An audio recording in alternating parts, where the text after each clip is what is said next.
kahit clone o kaya original na klase ng mga gamit natin, nasa timplahan lamang po yung ginagamit natin o kaya nandun lang sa pagtitimpla yung key para mas maging maganda yung outcome niya.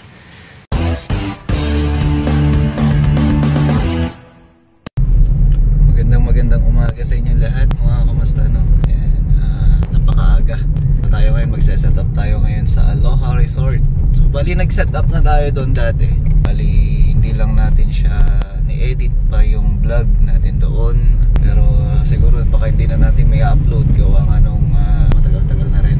So pupunta tayo ngayon doon, magbe-basic setup tayo, back to back event tayo ngayong araw na to. Pero panibagong content na natin yung isa, kasi medyo mahaba-haba naman yung content natin ngayong araw na to. Gusto ko lamang ito i-share sa mga baguhan sa ating industriya ng sound system. Magbabahagi tayo ng mga idea kung paano nga ba tayo mag-set kapag mga basic setup lamang. Kasama na rin yung content natin para dun sa may ikakasal. So wedding event to. At yung ikakasal ay kabatch natin nung high school. Kita-kita na lang tayo doon sa Aloha Resort. Napakaganda ng Aloha. So sa mga taga Vizcaya, taga Villaverde, Solano, sa around Nueva Vizcaya, mga kamasta, pwede nyong puntahan Aloha Resort. Napakaganda.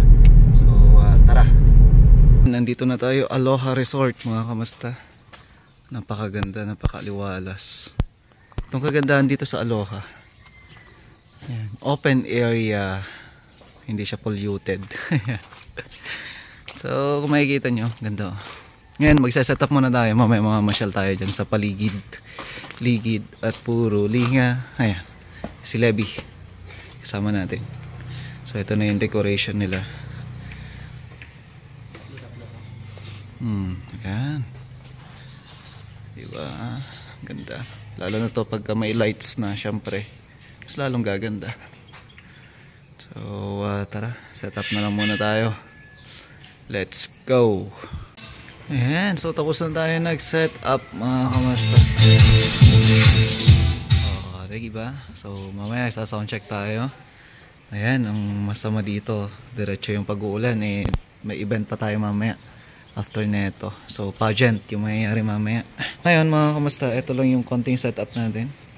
Yung dating ginagamit lang natin sa basic, isang amp lang, isang processor ng equalizer, tapos controller ng lights, isang wireless lamang yung gagamitin natin ngayon, kung saan yung dual, tapos yung mixer natin, tapos yung laptop natin, mga kamusta. Ayan o, ang ganda ng virtual DJ natin. Ayan, dinownload ko na dun sa kanyang skin. Ayan, interference ba tawag doon. Karoon din tayo ng idea kung paano nga ba natin yung ginawa. So kumpleto na dito, may virtual sampler. Ayan, so sound check tayo ng mga sampler natin para marinig ninyo. Ayan. Bale, ito nilagay na natin itong mga to. Pakinggan nyo. Kasi mag-i-spin tayo ulit mamaya. Kasi si Anastasia, yung ating host ngayon, wala siyang sariling spinner. So tayo mag-i-spin para sa kanya. Kahit di pa niya sasabihin, alam na natin yan. So pre-prepare na natin to. Kasi yung isang laptop na gamit natin ay nandito rin, kumpleto rin yun. Kumpleto rin yung gamit niya. Pero sa akin ito yung ginagamit natin. So maraming mga kwanto. Yan, gusto kong i-share sa inyo yung laptop na gamit natin, virtual DJ.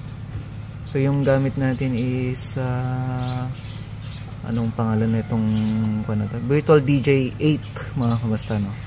Yan, DJ 8 to, DJ 8 na 2021 kung di ako nagkakamali.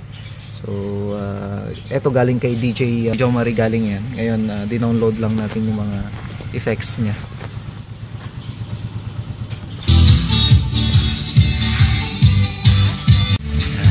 So yan ang gagamitin natin mamaya, mga kamusta. Yan. Ayan, tingnan naman natin yung sa harapan. O yan, mga kamusta, no? Yan, simple lang, dalawang tripod lang gamit natin na speaker. So passive yan, mga kamusta, yung gamit natin. And tatlong power LED. Ayan, isa, dalawa, tatlo. Tapos dito naman yung ating floodlight. So sabi ko nga sa inyo noon, more on floodlight tayo pagka lights ay pagka flowers yung tututukan natin. Ayan, so puro floodlight yan. Bali 4 na floodlight. Tapos may fog machine tayong dala papunta rito. Kahit open yan, hapyawan lang natin ng usok para hindi naman mawawala, para hindi sayang yung fog juice natin. Kasi pag open kasi, yan ang problema natin pag open. Yung kumbaga, walang pupuntan yung usok kundi lalabas lang talaga siya. O kaya magkakalat lang din. Ayan. So simpleng setup lang to. Papasyal sana tayo sa labas kaso pangit yung panahon. So umuulan, no? Diba? Kasi pula, basang-basa na nandun sa labas. Pero silipin natin yung labas niya. Ayan, ang ganda. Napakaaliwala, sabi ko nga sa inyo. Ayan, no? Diba? So dito nag-birthday yung panganay ko dati, tsaka si Saijan. Sailot saka Saijan. Ayan.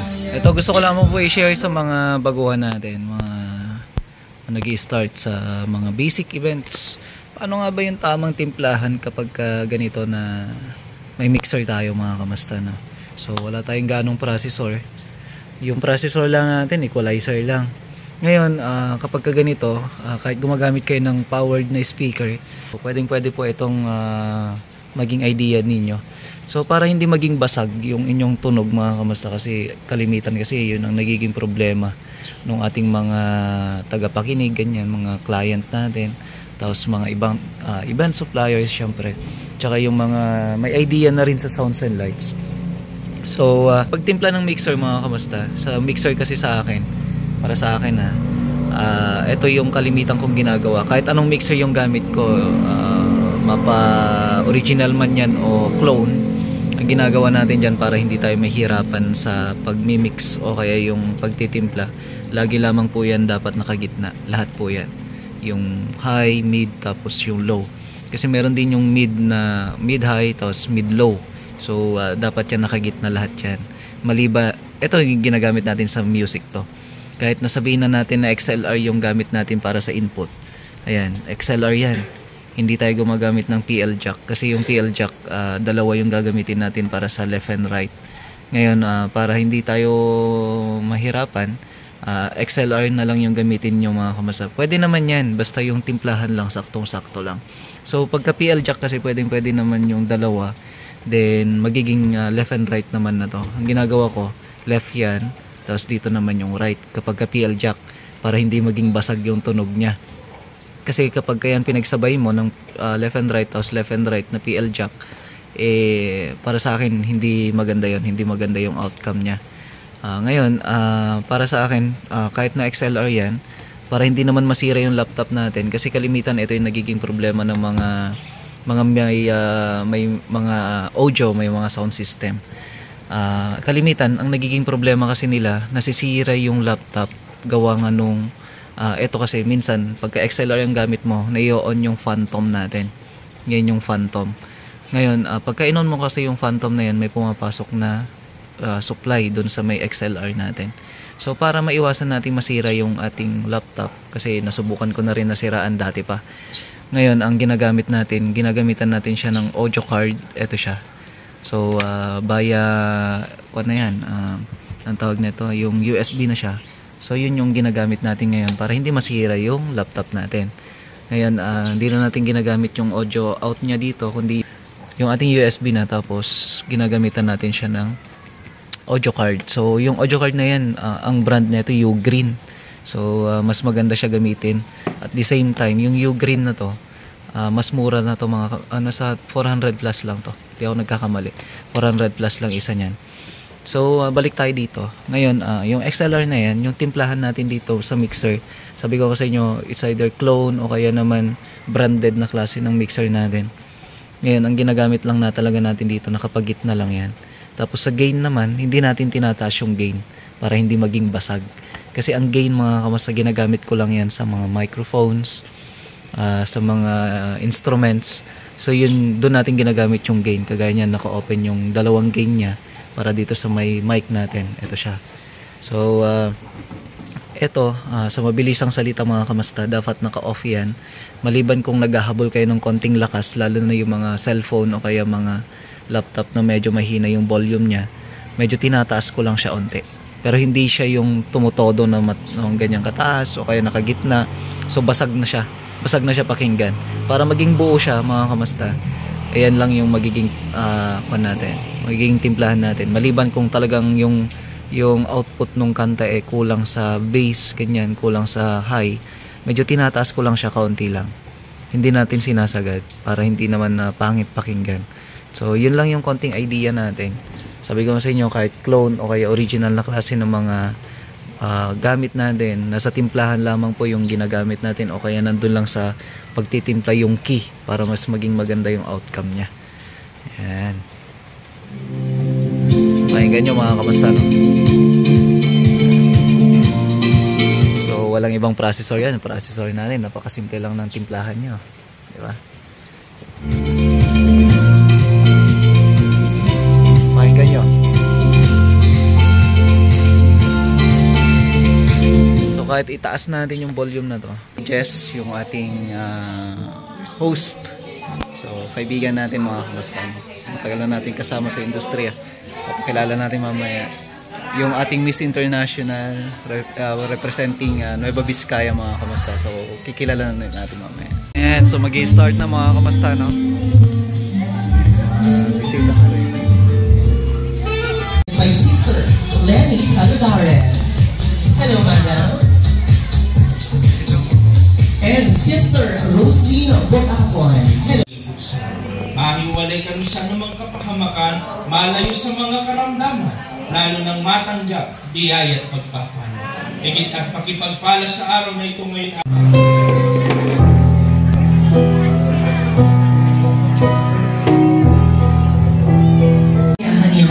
Bilis lang matapos tong program mga kamasta kasi iglesia nga sila. Ayan, mamaya kakain na kami. So prayer na. Naway pakibasbasan ng mga ito aming Ama, pagsilbing lakas ng aming katawang lamang, magamit sa paglilingkos. Higit na pakipagpalang mga nagmalasakit, lahat sa ngalan ng Panginoon sa Kristo. So kumukuha sila ng drone shot. Kakatapos lang ng event supplier is photo. Ayan. And so drone shot by Sir Mayo. Ayan. Right snake. Ma'am, dito na po. Yung gamit niya ngayon DJI na Mavic Air Mini. Ganda yan. So kukuha tayo ng clip kay Sir Mayo pagkatapos niyan. Lalagay natin sa content natin. Ayan si Tito. Salubong sa gitna po.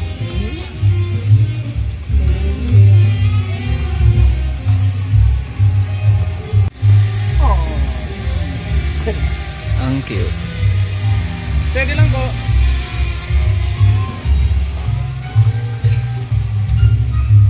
Kain na tayo. Kain na tayo mga kamasta, no? Kaya selfie, no? Kumakain na. And so maya maya matatapos na to. Kasi hanggang 2 lang yung kontrata nila dito sa resort. Ay sa resort kasi nga may program pa mamaya na susunod.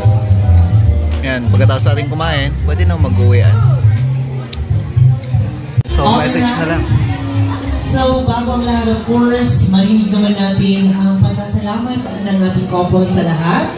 So ladies and gentlemen, the response of our couple, a round of applause to Kent and Morgan. Ayan o, may tumbler na tayo. May gagamitin na tayo. Thank you so much. Ayan o, yung aking kabatch. Congrats! You made from high school. Oh, yeah. Yes, thank you so much for the sound system. Ayan, so tapos na mga kamasta. Ayan, so tapos na mga kamasta.